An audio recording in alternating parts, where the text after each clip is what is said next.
Hi అందరికీ. ఎలా ఉన్నారు? నేనైతే చాలా బాగున్నా. మీరందరూ ఎలా ఉన్నారో కామెంట్ చేయండి. మీరందరూ బాగుండాలనుకుంటున్నా. ఈరోజైతే నేను చెక్క గారెలు చేసా. చాలా అంటే చాలా క్రిస్పీగా వచ్చినాయి. మీరు కూడా ఇంట్లో ట్రై చేస్తే ఎలా వచ్చినాయో నాకు కామెంట్ చేయండి. ఫస్ట్ అయితే ఒక బౌల్ తీసుకొని అందులో నేను 2 గ్లాసెస్ రైస్ ఫ్లోర్ తీసుకున్నా. కొంచెం వాము, జీలకర్ర,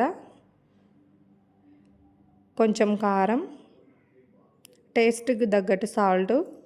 నేనైతే కొంచెమే తీసుకున్నాను, ఎందుకంటే మా కారం చాలా ఘాటుగా ఉంది, అందుకే నేను కొంచెమే తీసుకున్నా కారం. కావాలంటే మీ టేస్ట్కి తగ్గట్టు సాల్ట్, కారం యాడ్ చేసుకోండి. నేనైతే పచ్చిపప్పు తీసుకున్నా. పచ్చిపప్పు ప్లేస్లో పెసరపప్పు తీసుకోవచ్చు. సగ్గుబియ్యం కూడా నానబెట్టి వేసుకోవచ్చు. చాలా అంటే చాలా టేస్ట్గా అండ్ క్రిస్పీగా వస్తాయి. కొంచెం కరివేపాకు వేసుకొని ఇలా మొత్తం కలిసిపోయేటట్టు కలుపుకుంటున్నా.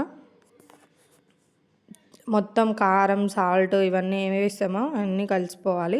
కలుపుకొని పక్కన పెట్టుకొని ఇప్పుడు ఇంకొకటి తీసుకొని బౌలు, అందులో 2 గ్లాసెస్ వాటర్ యాడ్ చేసుకుంటున్నా.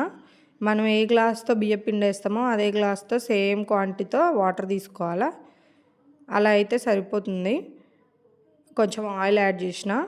ఇప్పుడు స్టవ్ ఆన్ చేసుకొని ఇప్పుడు ఏదైతే వాటర్ తీసుకున్నామో ఆ బౌల్ని మనం స్టవ్ మీద పెట్టుకొని కొంచెం అంటే మరీ సిమ్లో కాకుండా మరీ హైలో కాకుండా కొంచెం మీడియంలో పెట్టి గ్యాస్ని మరగనివ్వాలి. చూడండి ఎట్లా మరుగుతున్నాయో అట్లా మరగాల. అట్లా బాగా మరిగిన తర్వాత కొంచెంగా బియ్యం పిండిని యాడ్ చేసుకోవాలా. మనం తీసుకున్న బియ్యం పిండిని కొంచెం యాడ్ చేసుకుంటూ కలుపుకోవాలా. నేను ఇక్కడ చూడండి ఎట్లా కలుపుతున్నా అట్లా కలుపుకోవాలా. కొంచెంగా అలా మొత్తం కలిసిపోవాలా. కలిసిపోయిన తర్వాత మనం సిమ్లో పెట్టినది గ్యాస్ ఉంటుంది కదా, దాన్ని అట్లే ఉంచి మొత్తం కలపాలన్నమాట. కలిపిన తర్వాత గ్యాస్ బంద్ చేసి పక్కకు తీసి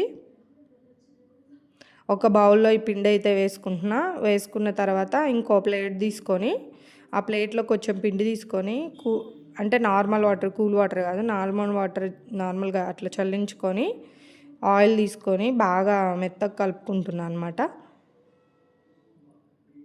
మెత్తగా కలపాలి. చూడండి కన్సిస్టెన్సీకి వచ్చే వరకు కలుపుకుంటే సరిపోతుంది. ఇట్లా నేను రౌండ్ బౌల్ లెక్క చేసుకుంటున్నా. మీరు కూడా అట్లా బాల్స్ లెక్క చేసుకొని పెట్టుకుంటే ఈజీ అవుతుంది చేసేటప్పుడు. అంటే సైజుకి తగ్గట్టు నేనైతే కొంచెం పెద్దగా చేస్తున్నా. మన సైజుకి మనకి ఏ సైజుకి ఆ చెక్కగారె కావాలో ఆ సైజుకి మనం చేసుకోవచ్చు. అట్లా ముందుగానే చేసి పెట్టుకుంటే ఒక 10-15 బాల్స్ లెక్క చేసుకుంటే ఈజీ అవుతుంది. ఇప్పుడు కడాయి పెట్టుకొని గ్యాస్ మీద కడాయి హీట్ ఎక్కిన తర్వాత ఆయిల్ అయితే పోస్తున్నా.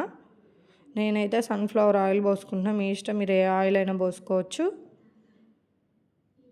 సన్ఫ్లవర్ ఆయిల్ అయితే కొంచెం తక్కువ అవుతుంది ఆయిల్, అంటే తక్కువ పీల్చుకుంటుంది అనమాట.